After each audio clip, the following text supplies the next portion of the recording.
Myself Ashutosh Garg from Ashutosh Educational Services। आज मैं आपके साथ मॉडर्न हिस्ट्री के पॉइंट ऑफ व्यू से एक बहुत important topic quit India movement discuss करने जा रहा हूँ। ये टॉपिक आपको यूपीएससी, पीपीएससी, एसएससी और any other state government exams के लिए काफी इंपॉर्टेंट रहने वाला है। आज हम जानेंगे कि क्विट इंडिया मूवमेंट के कारण क्या हुए, इसको स्टार्ट करने के, इस मूवमेंट के फेजेस क्या रहे, इस मूवमेंट में हमें कितनी सक्सेस मिली और हमारे क्या फेलियर्स रहे।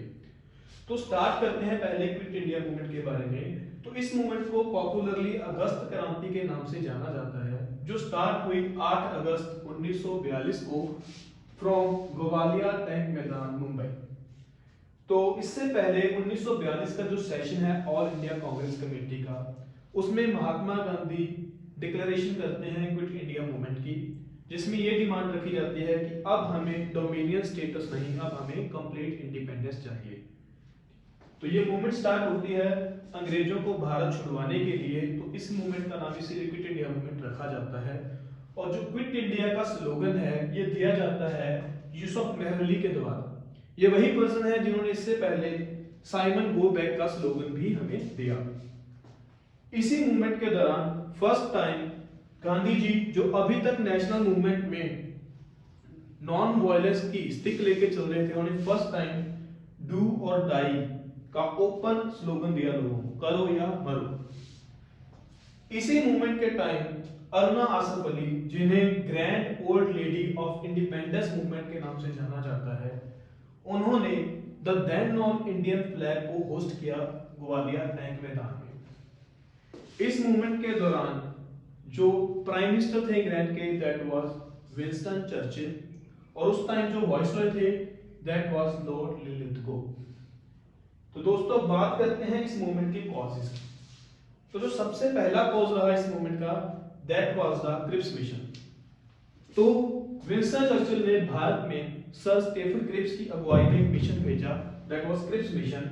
बट ये मिशन फेल हुआ क्योंकि यहाँ पे हमें सिर्फ स्वराज की बात की गई, डोमिनियन स्टेटस की बात की गई, और वो भी विद पार्टीशन।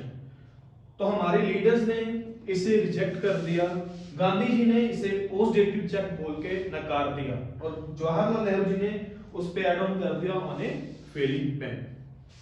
दूसरा कारण जो इस मूवमेंट का रहा, दैट वाज वर्ल्ड वॉर 2। तो ब्रिटिशर्स ने इंडिया को वर्ल्ड वॉर 2 में एज ए पार्टी डिक्लेयर कर दिया without the consent of Indian leadership. इस वर्ल्ड वॉर 2 की वजह से हमारा सारा पैसा वॉर में जाने लग गया और इंडिया के पीपल्स को बहुत इकोनॉमिक हार्डशिप्स का सामना करना पड़ा। हमारे पास एसेंशियल गुड्स, रोटी कपड़ा मकान के लिए पैसा नहीं बचा, उसकी सप्लाई रुक गई, इन्फ्लेशन बहुत ज्यादा बढ़ गया, जिसकी वजह से एंटी ब्रिटिश सेंटीमेंट और ज्यादा बढ़ने लग गए लोगों के बीच। अगला जो कारण है, that was British response in Singapore. तो जैसे कि आप जानते हैं, इसी टाइम जापान सिंगापुर पे अटैक करता है और वहां पे ब्रिटिशर्स क्या करते हैं, खुद यूरोपियंस को वहां से इवैक्यूएट कर लेते हैं और जो सिंगापुर के लोकल हैं उनको अपने फेट पे वहां पे छोड़ देते हैं। तो गांधी जी जानते थे कि कल को अगर जापान इंडिया में भी ऐसे अटैक करता है तो ब्रिटिशर्स सेम करेंगे हमारे साथ भी। तो इसीलिए वो चाहते थे कि जापान पहले अटैक करे इंडिया पे, इससे पहले हम अंग्रेजों को ही भारत से निकाल दें। तो ये कुछ कारण रहे इंपॉर्टेंट इस मूवमेंट के। तो अब इस बात करते हैं इस मूवमेंट के फेस की। इस मूवमेंट के दौरान हमने strikes, protest, boycott of English goods, boycott of English college, ये सब किया। इस मूवमेंट में आपको वॉयलेंस भी नजर आएगी। फर्स्ट टाइम गांधी जी ने डू और डाई का जैसे कि आपको नारा दिया, तो इसमें हमें पब्लिक प्रॉपर्टी पे अटैक नजर आए लोगों ने किए, मॉब ने। इसी वजह से यहाँ पे हमें पैरेलल गवर्नमेंट नजर आई बनी बालिया, तामलुक और सतारा में। अंडरग्राउंड मूवमेंट हमें नजर आती हैं जहाँ पे उषा मेहता हमारा ऑल इंडिया रेडियो ऑपरेट करते हैं। इसी वजह से यहाँ पे बहुत सारे पॉलिटिकल लीडर्स को डिटेन किया जाता है, इंक्लूडिंग गांधी जी। तो हमारी जो कांग्रेस की लीडरशिप है वो यंग हाथों में आती है इस मूवमेंट के बाद। तो अब बात करते हैं इस मूवमेंट की सक्सेस की।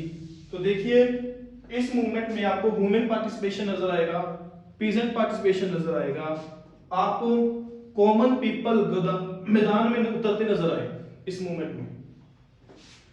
इसी मूवमेंट ने आपकी इंडिपेंडेंस का एक रास्ता बनाया, नेशनलिज्म को चरम सीमा पे पहुंचाया।